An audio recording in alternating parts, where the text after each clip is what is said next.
even if you learn correct sentence structure, communication, parsing, syntax, grammar, and you get a rudimentary closure on it to the point where you can use it, you can create a correct sentence structure communication that's mathematically certified forwards and backwards. You have a good basis of parsing knowledge, and you know how to syntax forwards and backwards and starting in the middle of a fiction-babble sentence. Even if you know all that, do you think you're ready to contract in the domain of fact? Well, that's what I'm going to cover in this episode of For the Quantum Grammar Shoot podcast, the only podcast of its kind that I'm aware of on the interwebs. I'm your host, Jason-Matthew-Glass, and in this podcast I'm going to be discussing various topics as viewed through the lens of correct sentence structure, communication, parsing, syntax, grammar, the wonderful grammar technology brought to the public in 1988 by the late DAVID-WYNN Miller, full stop. And I'll also be looking at it through, of course, my perceptions. And probably be making a few guesses along the way. Now, when you go about your daily life and do your daily tasks, you have priorities. If you have a job, then that's probably your priority. Everything revolves around that job. Or if you are a parent,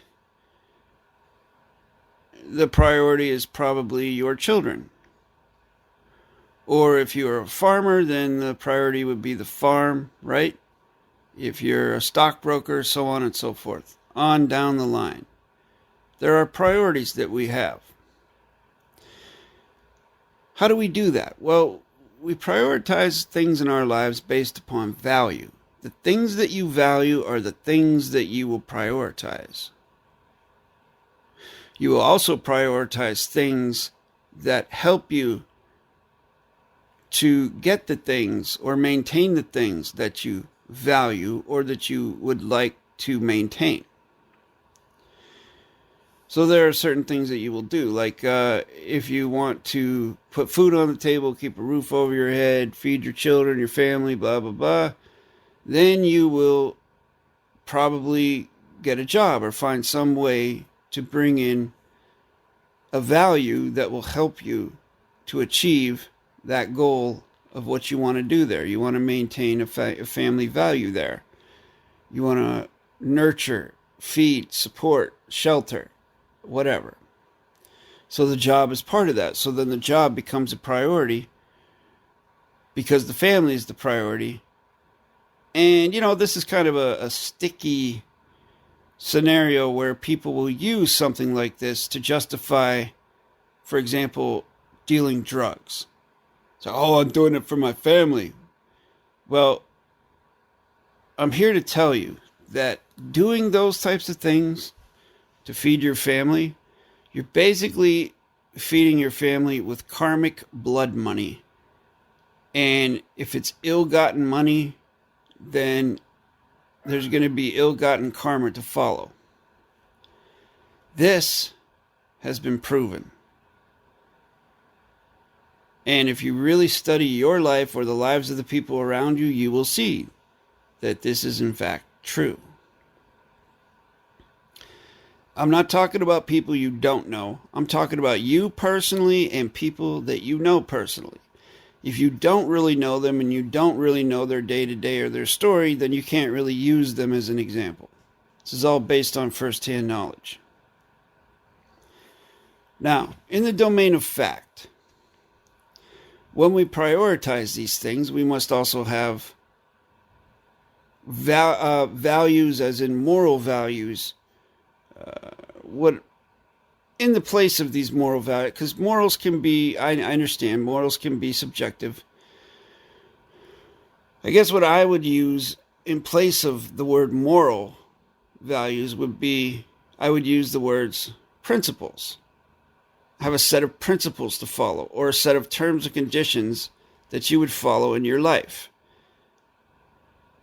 An example would be the balance of the honor and the grace. You try to achieve that wherever you can. The maintenance of rule one, rule equal, same thing. And the position of peace and neutrality, same thing. You try to follow these things to the best of your ability in every single scenario that you are in. You try not to set yourself up for failure, or try not to set yourself up to leaving yourself vulnerable to being damaged. An example of this would be if you know anybody, like if you go into an agreement with somebody, or you hear people make an agreement and you hear one person say, "You better not screw me over. You better come through for me." Like they have to kind of make a threat or an ominous statement because they don't trust that the other individual is going to honor their end of the contract. Well, they've left themselves open now. They've let themselves open by their own choice. Like the other day, I had a student tell me something personal about their past, and then they said, "I hope you don't use this against me in the future." And I had to stop for a minute because, of course, I have an ego and I have principles, and someone saying something like that to me in the past would have provoked a very emotional reaction. But I thought about it for a minute, and I thought, that person is where they are in their position in the fiction system, dealing with fiction, and they don't have closure on the grammar, and so they don't know what it's like to navigate firsthand through the domain of fact. So I understand where they're coming from with that. They don't trust me. And why would it offend me? If someone doesn't trust me, why would that offend me? So it was only for like a second. And that's, by the way, that's exercising humility. That's not exercising humility, that's cultivating humility. That's what I did purposely. Because every man or woman, I don't care who you are, you have an ego, and it's really a challenge to cultivate humility in light of that ego. Sometimes that ego is a good thing, but most times it's not. Like Marcellus Wallace once said, "Pride never helps, it only hurts." And so that's why I say to you, if you're worried about people screwing you over, I would suggest to you, rather than worrying or expending energy on that, I would in turn focus my energy on creating a construct that is unassailable. A construct where people can't be, in a construct where you are not in a position to have that happen to you. The risk factor is at a minimum. And if you go into a situation where there is a risk, you're okay if that risk does not pay off and you do take a damage. It's a damage that you can assimilate and move on from. This is exactly what I tell people when they want to do a correct sentence structure, communication, parse, syntax, grammar case. They want to stop a trespass of some sort. I pretty much just say, how much of a bloody nose are you willing to get? What is the worst possible thing that you think that could happen to you by challenging this or doing this case to stop this trespass? If you're okay with that, like for real, okay with it, deep down in your heart, in your psyche, whatever, in your spirit, then move ahead with the case, and I bet you dollars to donuts, 9.9% of the time, you will be successful. There will be an outcome that is positive. It may not be the outcome that you want, or the outcome, not that you want, but it may not be the outcome that you foresaw or that you thought would happen, but it's going to be the best possible outcome for you. But if you're not okay with the worst thing that can happen and you go into it, then that means you're going into it with fear. And if you go into a situation trying to navigate and be a steward of the domain of fact, to navigate others through the domain of fact, and to bring your case, your scenario into the domain of fact, into the now space of the fact, and you're afraid, it's probably going to fall apart. Or it's going to go sideways, and while the worst possible thing may not happen, something may happen that is a little bit detrimental to you. So that's what I'm saying. Psychologically, the psychology of this grammar is at least 75% of the success of using the technology. Closure is very, very, very, very important, because you're not going to be able to do anything without closure. However, having the correct psyche going into these things is paramount. Threatening someone or worrying that someone's going to screw you over and actually voicing that out, articulating that out loud, is a sure sign that you are still in the fiction and you still think with a fiction mindset. In the domain of fact, one would take full accountability for themselves and their choices. So if I get screwed over somehow, some way, that's my bad. I'm not going to blame anybody else for that but myself. But I can bet you that I'm not going to put myself in that situation. If someone were to betray me, it would have to be a very deep and well thought out betrayal. Because I vet everyone. That is why I do the 10 to 15 minute video consultations. I've gotten my people, I guess you could call them people skills, honed to the point where I can look at you in a computer screen, look at you, listen to the way your answers are, how you interact with me, and I can tell whether you're trustworthy or not. I remember a long time ago when I was having a back and forth with an entity called the Red Thumb Club. Several people within that venue would contact me at various times, threatening me, telling me whatever. Anyways, there was one individual that acted as though they were a peacemaker. I'm not going to say their name, but he acted as though he was a peacemaker, and he contacted me 2 or 3 times, had 2 or 3 video consultations with me, and I could tell that this guy was shady. He was a snake. And it was just really crazy. One time, and I still have this email, one time he contacted me asking me to call into a radio show on a show called, I think it was called Making Life Brighter or something like that, with a question to ask :Russell-J: Gould to make Russell look good.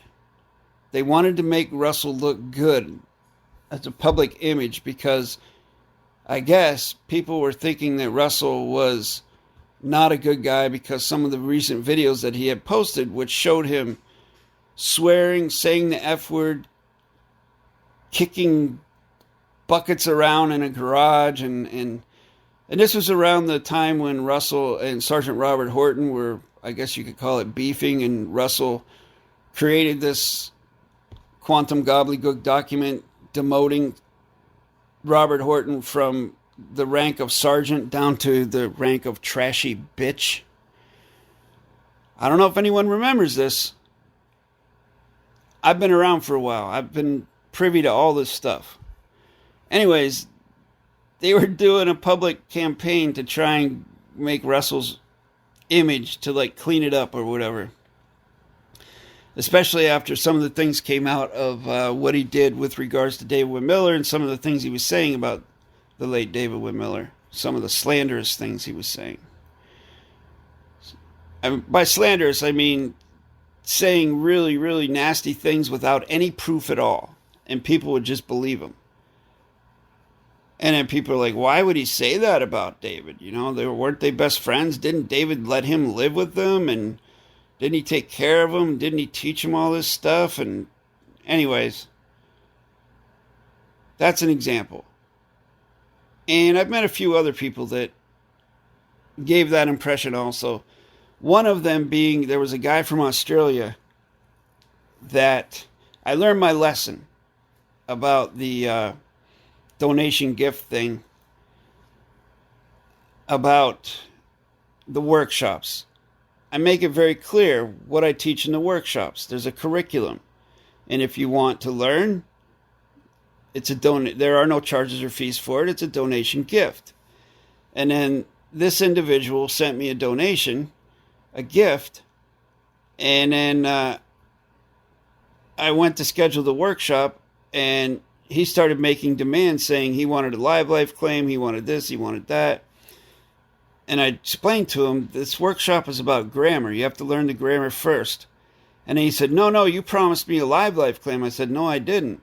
And then he starts going off telling me he's going to get the police and he's going to do this and do that. And I knew that none of that was going to happen. Then he would go on YouTube and make videos slandering me or whatever. And again, none of that really damaged me or anything. But I just realized what I had to do then. And that was the donation that he sent me, I sent it back. Because he kept asking for a refund, and I said, there is no such thing as a refund with a gift. You agreed to send a gift. I have it in a contract. You agreed to send a gift. A gift is not something that you refund. It's given without the volition of receiving anything in return. That's what a gift is. It's in the contract. Well, he wasn't hearing any of that, so I formulated a way that, maintaining rule one, rule equal, I could balance this out. So I said, I can see you're having a hard time. I see that you're very upset and you're having difficulty in your life. So I feel like, I don't know, you're in Australia. I don't know how else to help you. So in order to help you, I'm going to send you a donation of, and then I sent them back the exact amount that they had sent me as a donation. I gifted it back to them and said, this is on me. This is for your troubles. I hope you can use this to better your life and move on. Never mentioning anything else in a fiction manner, only in the domain of fact. And then after that happened, after I did that, then everything went away and he stopped. And then I realized how it works. It may take a little longer to get things done, but things do get done, and they're much more solid and much more lasting and much, much less volatile. Much, much less volatile. I mean, I can't count the number of people that have come to me over the years talking about that they sent $200, $300, whatever dollars into the whatever it is, Red Thumb Club, Quantum Community, Syntax Learning Center, whatever, Muriel Meta Biggs are those people, and basically Russell J. Gould's people affiliated with him, and they were unhappy with what they got, or they didn't get what they paid for. They couldn't get refunds, and it's just constant chaos. Which, again, folks, red flag, that is not the domain of fact. That is the domain of fiction. That's what fiction is. It thrives on chaos. It thrives on uncertainty. It thrives on mistrust. Whereas the domain of fact, it's all about a trust count, i.e. trust a count. But in the fact, you would call it trust-count. It's all about that type of stuff and cultivating that. And it is psychological. Because if you're not there psychologically, then that's probably what is hemming you up and getting closure on the grammar. You don't quite understand how it could possibly work in the domain of fiction, because it can't work, and it won't work in the domain of fiction, because what did David-WYNN Miller say? Fact and fiction can never meet. And they won't. You can't make the fiction work in the fact, and you can't make the fact work in the fiction. Now, you can navigate both rivers simultaneously, but the two will never meet. It's either one or the other. And once you get closure in the grammar, you will see that. Thank you for joining me. As always, Que sera, sera, and caveat emptor.